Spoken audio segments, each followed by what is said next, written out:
thế giới quanh ta nè. Khi tôi trở nên tốt hơn thì cô ấy đã thuộc về người khác. Có những tiếc nuối trong cuộc đời, không phải vì đã từng đánh mất một người, mà là vì đến quá muộn mới trở thành phiên bản mà người đó từng mong đợi. Ngày còn trẻ, con người thường nghĩ rằng mình còn rất nhiều thời gian, có thể vô tư làm tổn thương người khác, có thể ích kỷ một chút, có thể trẻ con một chút, có thể để người yêu buồn thêm vài lần, vì luôn tin rằng người ấy sẽ còn ở đó. Ngày mai vẫn còn, tháng sau vẫn còn, năm sau cũng vẫn còn. Nhưng cuộc đời không vận hành theo cách đó. Có những người xuất hiện trong đời không phải để ở lại mãi mãi, mà để dạy cho chúng ta một bài học nào đó, rồi lặng lẽ rời đi. Có những cô gái bước vào tuổi trẻ của một chàng trai bằng tất cả sự chân thành, bằng tất cả yêu thương, bằng tất cả những gì đẹp nhất mà họ có. Họ ở bên khi người ấy chưa có gì trong tay, ở bên khi người ấy còn đầy khuyết điểm, ở bên khi tương lai vẫn còn mờ mịt.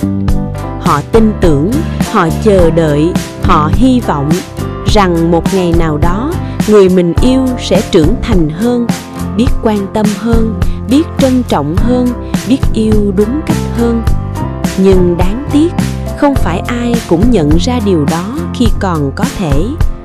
Có những người chỉ biết giá trị của một món quà khi đã đánh mất, chỉ biết trân trọng một người khi người đó không còn ở bên cạnh. Ngày còn trẻ, người ta thường nghĩ tình yêu là thứ sẽ luôn ở đó, nên dễ vô tâm, dễ bỏ quên cảm xúc của đối phương, dễ làm người khác tổn thương, mà không biết rằng mỗi lần thất vọng là một lần tình cảm vơi đi một chút, mỗi lần tổn thương là một lần niềm tin hao hụt một chút. Đến một ngày, người từng kiên nhẫn nhất cũng không còn đủ sức để chờ nữa. Người từng yêu nhiều nhất cũng chọn quay lưng. Lúc ấy, người ở lại mới bắt đầu hối hận, nhưng mọi thứ đã muộn. Cuộc đời đôi khi rất trớ trêu. Lúc chưa đủ trưởng thành để giữ một người, lại gặp đúng người tuyệt vời nhất. Đến khi đủ trưởng thành, đủ chín chắn, đủ hiểu chuyện, đủ biết yêu thương, thì người đó đã không còn ở đó nữa. Có những nỗi đau không đến từ sự phản bội, không đến từ việc bị bỏ rơi, mà đến từ việc nhận ra mình đã từng có một người rất tốt bên cạnh, mà lại không biết giữ. Nhiều năm sau, khi nhìn lại, mới hiểu vì sao ngày đó cô ấy buồn, vì sao cô ấy khóc, vì sao cô ấy giận, và vì sao cuối cùng cô ấy rời đi. Ngày đó từng nghĩ cô ấy khó tính, cô ấy hay trách móc, cô ấy hay suy nghĩ nhiều. Nhưng sau này mới hiểu, một người còn trách móc là vì họ còn quan tâm, một người còn giận hờn là vì họ còn yêu. Đến khi họ im lặng là lúc mọi thứ đã thực sự kết thúc. Có những cuộc chia tay không phải kết thúc trong một ngày, mà kết thúc từ rất lâu trước đó. Kết thúc từ những lần thất vọng tích tụ, kết thúc từ những lần tổn thương lặp lại, kết thúc từ những lần chờ đợi mà không được đáp lại. Chỉ là người trong cuộc không nhận ra, hoặc không muốn nhận ra. Rồi thời gian trôi đi, con người trưởng thành hơn, và vấp nhiều hơn, hiểu đời hơn, cũng hiểu tình yêu hơn. Biết thế nào là trách nhiệm, biết thế nào là trân trọng, biết thế nào là giữ gìn một mối quan hệ. Biết rằng một tin nhắn quan tâm rất quan trọng, biết rằng sự lắng nghe rất quan trọng, biết rằng sự hiện diện đôi khi còn quan trọng hơn mọi lời hứa. Nhưng người từng dạy mình những điều đó đã không còn bên cạnh nữa. Đó là điều khiến nhiều người day dứt nhất. Không phải vì không tìm được người mới, mà vì biết rằng nếu gặp lại cô ấy ở hiện tại, có lẽ mọi chuyện đã khác. Nếu gặp lại cô ấy lúc mình trưởng thành hơn, có lẽ đã biết cách yêu cô ấy tốt hơn. Nếu gặp lại cô ấy lúc mình hiểu chuyện hơn, có lẽ đã không để cô ấy khóc nhiều như vậy. Nhưng cuộc đời không có chữ nếu. Thời gian chỉ đi về phía trước, không quay lại.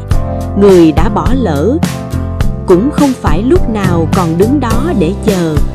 Có những người xuất hiện đúng người nhưng sai thời điểm. Có những người là bài học lớn nhất của tuổi trẻ.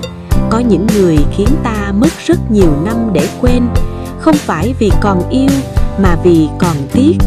Tiếc cho một tình yêu đẹp, tiếc cho những ngày tháng đã qua, tiếc cho phiên bản non nớt của chính mình. Có lẽ điều đau lòng nhất không phải là nhìn thấy người ấy hạnh phúc bên người khác, mà là nhận ra người đang được hưởng sự trưởng thành của mình hôm nay lại không phải là người đã cùng mình đi qua những năm tháng vụng về nhất. Người đang được yêu bằng sự chín chắn hôm nay lại không phải là người từng kiên nhẫn chờ mình trưởng thành. Người đang nhận được những điều tốt đẹp nhất lại không phải là người đã ở bên từ những ngày đầu tiên. Nhưng rồi sau tất cả, con người cũng phải học cách chấp nhận, bởi cuộc đời vốn là như vậy. Không phải ai đi cùng tuổi trẻ cũng đi cùng tuổi già. Không phải ai đến trước cũng là người ở lại cuối cùng. Có những người đến để yêu, có những người đến để dạy, có những người đến để trở thành một ký ức đẹp. Dù kết thúc có tiếc nuối đến đâu, cũng không thể phủ nhận rằng nhờ họ mà một người đã trưởng thành hơn, nhờ họ mà một người học được cách yêu thương đúng nghĩa, nhờ họ mà một người hiểu được giá trị của sự trân trọng. Và có lẽ điều cuối cùng nên làm không phải là mãi sống trong tiếc nuối, mà là cảm ơn những năm tháng ấy. Cảm ơn cô gái của năm đó, cô gái đã yêu bằng tất cả chân thành, cô gái đã xuất hiện trong những năm tháng đẹp nhất, cô gái tuyệt vời nhất của tuổi trẻ. Chỉ tiếc rằng khi ấy chưa đủ tốt để giữ cô ấy lại, và đến khi trở nên tốt hơn thì cô ấy đã hạnh phúc bên một người khác. Cảm ơn cả nhà đã xem cùng mình. Hẹn gặp lại ở clip sau nha. Bye bye. Nhớ đăng ký kênh Hoa Nắng để ủng hộ mình nhé.